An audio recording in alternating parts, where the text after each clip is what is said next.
Well, howdy ho there, folks. How are we doing today? Hopefully, you're all doing absolutely peachy keen fantastic. We'll be talking about how to worship the Divine Mother today and a couple other things that pretty interesting. I've been rereading the book Tantric Visions of the Divine Feminine, and I really like that book. I also thought this is kind of funny. I was like, ah, yes, this is the powerful build, and then I did this. Um, if you're wondering about the build, essentially what's going on here is I decided I wanted to try where I just gave myself every weapon and armor set just to play around with, and every incantation and stuff like that. And it was honestly pretty fun, cool. I was enjoying playing around with it.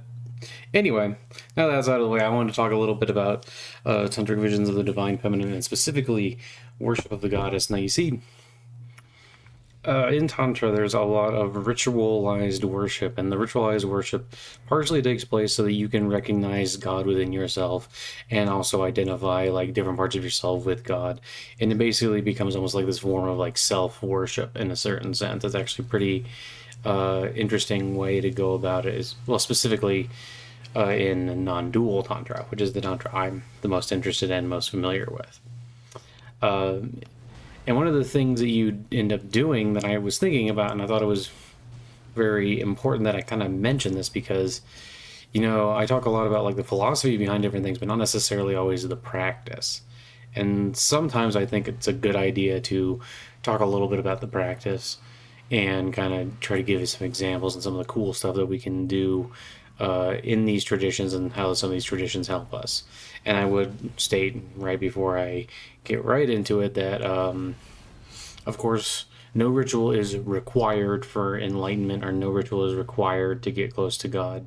However, they can help us out a lot as people who are, searching for God and trying to get closer to God, and trying to find God within ourselves and things like that. Ritual is very helpful. Now, one thing that you might want to do for ritual is, and it's kind of dependent on the tradition you follow, but we're going to talk specifically about the way Tantra folks do it today. And I'm not going to give the whole detail on every aspect of the Tantric worship because it can get very elaborate. It tends to be more simplistic than some pooches that you can find, to be fair. But it usually starts with just a number of steps, and I have them. And specifically, we're going to be talking about the version given in the Kalika Purana, which is pretty straightforward here, but it basically breaks it down into 4 steps, more or less, which is preparation, meditation, worship of the goddess herself, and concluding rites. So for preparation, one thing that's helpful is that although you cannot truly be impure because everything is made up of that same Brahman or Shiva, whatever, however we want to describe it, everything's made up of the same thing. Nothing can truly be pure or impure. However, for ritualistic purposes, sometimes purity can be important. We can do things like take baths beforehand, make sure that the things that we're offering the goddess in whatever form we've chosen to worship her in, that we have the proper things. Like if you're going to offer flowers, make sure the flowers don't have insects in them or things like that. You don't necessarily want to offer rotten fruit if you're trying to do more ritualistic stuff. But you want to do this preparation first. You want to get yourself ready. One thing that I have personally found that is very helpful is to ask the goddess to purify your mind before you actually get straight into the ritual. To ask her, hey, I have whatever thoughts you think are impure or bothering you. Is like, I want these gone, and I want to be pure for this worship that I'm about to do. And there's a lot of things where like you want to wash implements for ritual worship.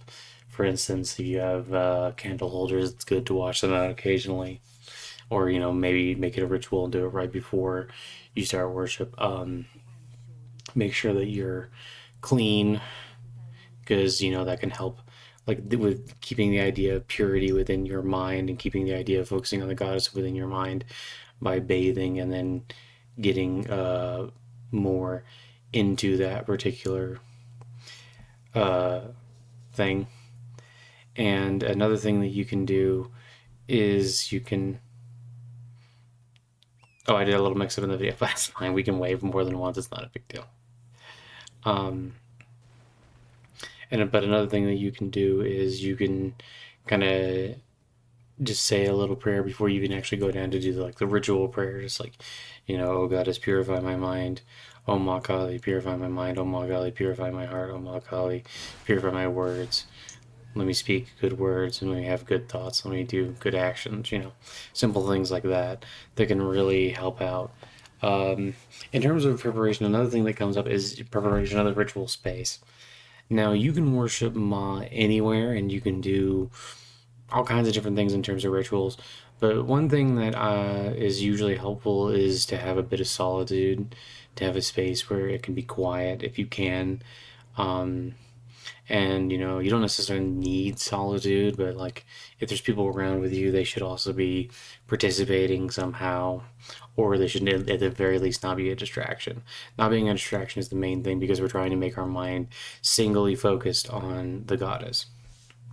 And another part of this is the meditation. And I'll just read a little description here. In the second phase of the ceremony, the adept performs a series of acts primarily mental for the purifier himself. In general, this part of the rite aims at the adept's symbolic death and dissolution. The text says that the body is composed of impure elements, mucus, feces, urine, and so on, and is such unfit for being an instrument of worship. The adept's symbolic death is followed by his mental recreation of the world, and most important, by the appearance of the goddess herself. So, in terms of meditation, this is just one way to do it. And like I said, this is detailed specifically in the Kalika Purana, which you can get, but it's like $90 on Amazon for some reason. I think you can find it elsewhere. I haven't necessarily found all the best translations online, but there's a couple that you can look at. Now, of course, once again, because of the non-dualism, I maybe take a little bit of umbrage in the idea that these various different things are impure, per se, truly, but it is still good to have like the idea specifically of the death and dissolution of the body, and not be focusing on the body, but rather to be focusing on the higher principles and the higher things that you're trying to achieve with this puja, and like trying to get closer to the goddess. Like, like your body is not the important thing. Your body isn't the thing that causes you to be like exist, because you are not the mind and you are not the body. You are in fact neither of those things. And this becomes important. Dissolution of the self and dissolution of specifically your ego and your body is an important part of the worship. And you can do this by simply, basically imagining yourself dying, or imagining yourself, as just this corpse, and then imagining it disillusioning. Or sometimes you don't even have to go that far. Sometimes you can just literally just imagine it as like the body, the thing that like embodies our physical presence, just kind of decaying and just being gone, and no longer like being there, and just slowly evaporating. Sometimes you can imagine it turning into wind, or you can imagine it turning into fire and burning away, or it can even be like water and flowing away and joining like the great ocean. All of these different elements. There's a lot of ways to do it. But the dissolution of the body is an important idea here for the meditation, because you're sitting there and you're trying to identify yourself with the goddess, and you are not this body, so you're trying not to think of the body as this quote-unquote permanent thing. You're trying to dissolve it and move on through it and go ahead and be the new body, which is the cosmos, and identifying the goddess with the cosmos. And then the next part of it, and just for meditation's sake, you can also do mantras. You can also focus on doing various different mantras. You can look these up online if you want, or if you have a guru, you should get a mantra from your guru, and chanting them before you sit down for the final part, which is like envisioning the goddess. And as I sit down, but you might already be sitting and like just going from one element into the next. But something that becomes more important is sitting and really trying to settle within like that quiet moment, like trying to quiet the mind. And you can, in essence, you're kind of purifying the mind by doing these meditation rituals, where like you start to focus on the goddess, and things like that. But first, you're trying to get to a point where you're calm, and when you're worshiping, you're not like your mind isn't like going a billion different places if you can help it. And at first, you might have a lot of thoughts coming and going and stuff like that, and that's perfectly fine.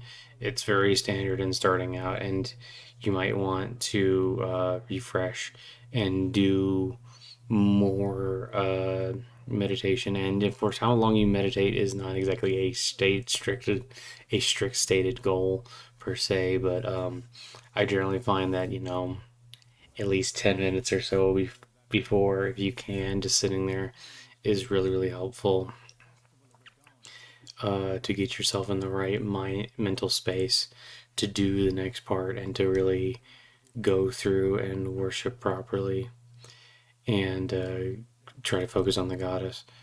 And this is, of course, I am, of course, talking about Kali, but because Kali is my Ishta Devata, but you don't necessarily have to do Kali. You can do this worship with any of the Mahavidyas, and just any goddess or any god, really, too, if you're uh, not so much into the Shakta stuff, although you should be, because Shakti is great and we love her. But the main thing here now is that once you get into the proper state, one of the things you're going to want to do is you're going to want to visualize the goddess or god, whatever your Ishta is or whatever you're focusing on. You're going to want to visualize them, and you're going to want to visualize them. And one way to do this and to start doing this is to because in the last part of the meditation, you kind of dissolution. You have the dissolution of the body, but you also have like the dissolution of the cosmos. You imagine the world being, basically gone, and now you're reforming the world.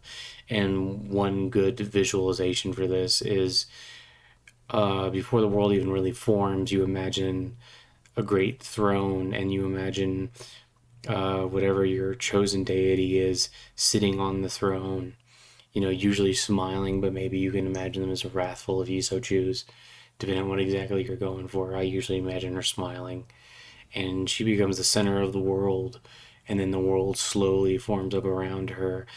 But then if you want to extend it out further, it doesn't just have to be just the world, it can also be the whole cosmos. I tend to like to focus more on the whole cosmos, because although we do these rituals that are, from Earth, I think that these rituals would be useful to beings outside of Earth and things like that. And I think that the goddess cares about aliens just as much as she would care about, um, people and kitty cats and all kinds of things like that. Um, but what you can be very useful for, or what you can be very useful, yeah, what can be very useful is stopping and imagining the whole cosmos being like disillusioned, and then just imagining her as this great throne and the universe kind of spreading out from that. You can also imagine like the various spheres of the solar system, or imagine multiple galaxies or things, and you can imagine that each one is like forming from the goddess and coming out. You can also like have like certain parts of your body like focus like on your head, and imagine your head being replaced with like the image of the goddess, and imagine the goddess going into your head and like then coming out, and also imagine the goddess like dwelling within your heart. There are some very powerful images, like for instance, MaKali is said to be fond of cremation grounds, for instance. So sometimes you can imagine yourself as you can imagine your heart as the cremation ground, and imagine Ma dwelling there and dancing within your heart. Or you can imagine Ma, looking over you and smiling as the universe kind of comes out from her. You can look at the stars and the moon, or the moon and the sun, and just see them as her two eyes. It's like things spreading out from there. It's very helpful to do visualization, and you want to visualize that goddess. And there's quite a few different ways to do this. You can also, of course, if you want, envision Christ standing there on the Sermon on the Mount, and then imagine the whole world coming out of the words that he's speaking, and then kind of like slowly form like an entire path, and you can see like a golden path leading along a way to like a church. Or there's a lot of different visualizations you can do that are very helpful. But one of the easiest is to simply envision the goddess or God going into yourself and being yourself, being your heart, being your mind, being all these things, and just really dwell in and focus on that. And in terms of concluding rituals, you don't really have to do anything too crazy.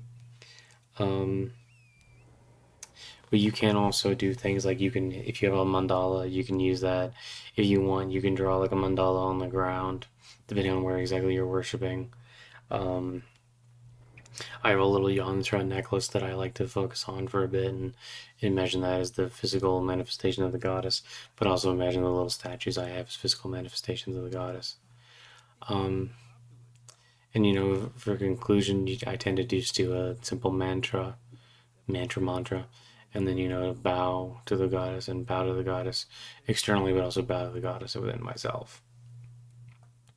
Okay, so that was a pretty simplistic little talk about worship, but I was rereading this and I thought it was really worth touching on. So I really hope you guys enjoyed that, and thank you so much for stopping by. And I love you, and God loves you. Bye bye, love you, bye. Have an absolutely peachy keen, fantastic one. Okie dokie.